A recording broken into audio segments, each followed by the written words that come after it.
Welcome back. As the winter months approach, loneliness and social isolation can pose serious health risks, particularly for older adults.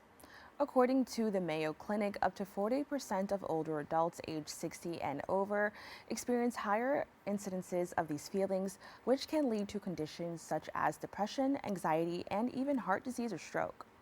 With temperatures dropping, New Yorkers face increased risks of isolation, but organizations like Hanac are working tirelessly to combat this issue. Joining us now is the Director of Programming and Development at Hanac, Andrea Jerves. Andrea, thank you so much for joining me. Thank you so much for having me. It is a pleasure. Now, what are some of the primary health risks associated with loneliness for older adults, particularly during the winter months? So, as people age, they often find themselves spending more time alone. This causes additional health issues in older adults, which is a vulnerable population. Some of the health issues that they face are heart disease, depression, Alzheimer's, and more. As they isolate or they feel lonely, they have a less health than others that has meaningful relationships or more contacts. So it is very important for them not to feel alone or not to feel isolated for people even in the home. It is very different to feel alone than to feel isolated. You can live with people and you can still feel alone, or you can live by yourself and don't feel isolated or lonely. Thank you so much for sharing that because I think a lot of people often assume that older adults are by themselves, but sometimes you can live with other people and feel alone. So thank you for kind of sharing that nuance. Now, can you tell me a little bit more about the programs your organization offers to help combat loneliness in low income older adults? So in Hanac, we have various programs and different programs for older adults. We have three older adult centers, senior centers. We have one NORC, and we have a transportation program. So the meaning of our programs and the focus of our programs is to combat the isolation and to help them to feel at home. So we provide in the senior center, we provide classes, so like exercise classes, painting, jewelry making. They have trips. We have them information about nutrition. We provide them information about benefits and entitlements. And also, if they have difficulty but paying their heating bills, we give them information and resources how to pay those bills. In addition, we have a weatherization program that some people can qualify depending on the criteria. So we help them during the cold months with the weatherization in their homes.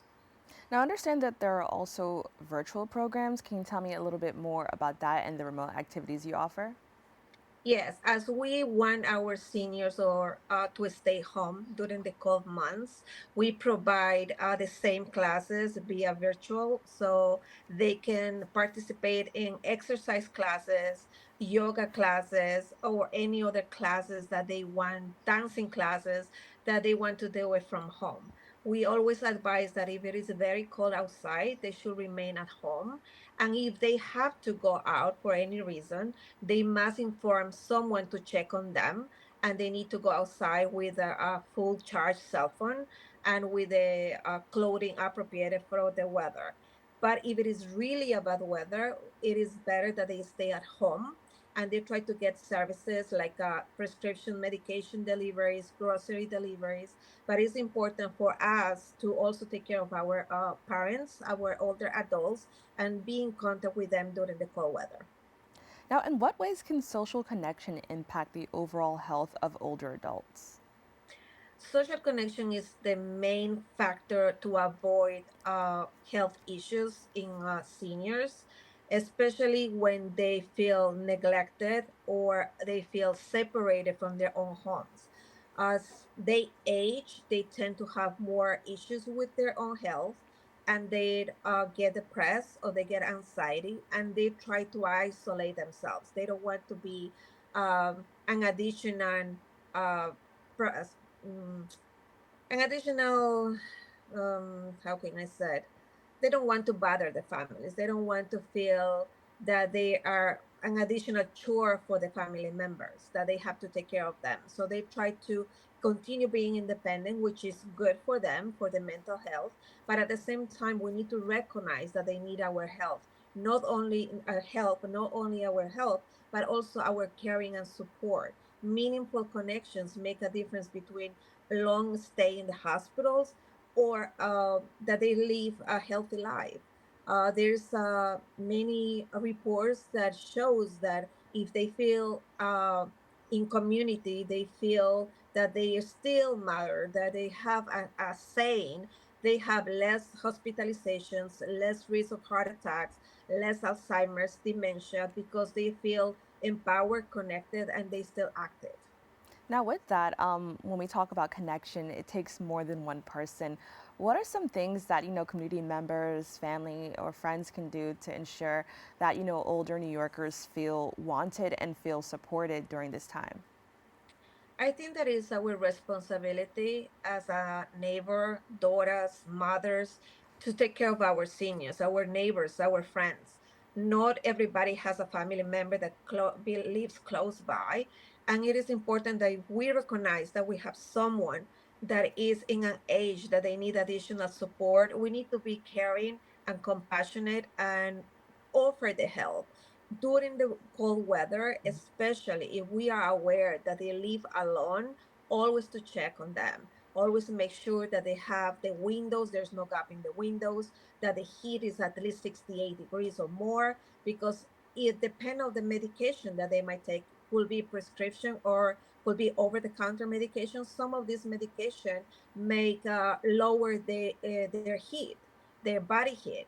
So it's important for them to know that if they're having medication, to consult with their doctors if that medication might lower the body heat. Also to make sure that any drafts of air coming from the doors are covered, that they are not using portable heaters because it is a problem for poisoning for carbon monoxide.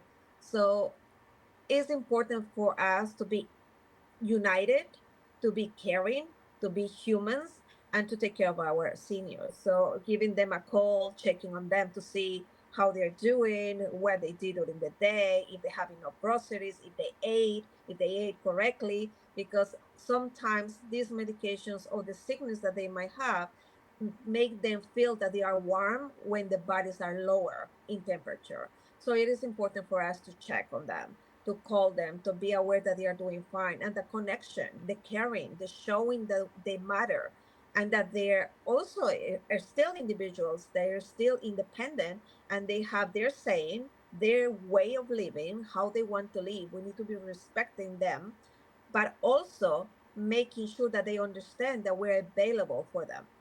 Well, Andrea, I want to thank you so much for joining us and having this very important conversation.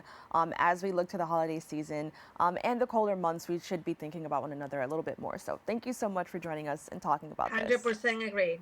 Thank you so much for having me. Have a great day. For more information, you can visit the website at hanac.org. Don't go anywhere. We'll be back with more open right after this.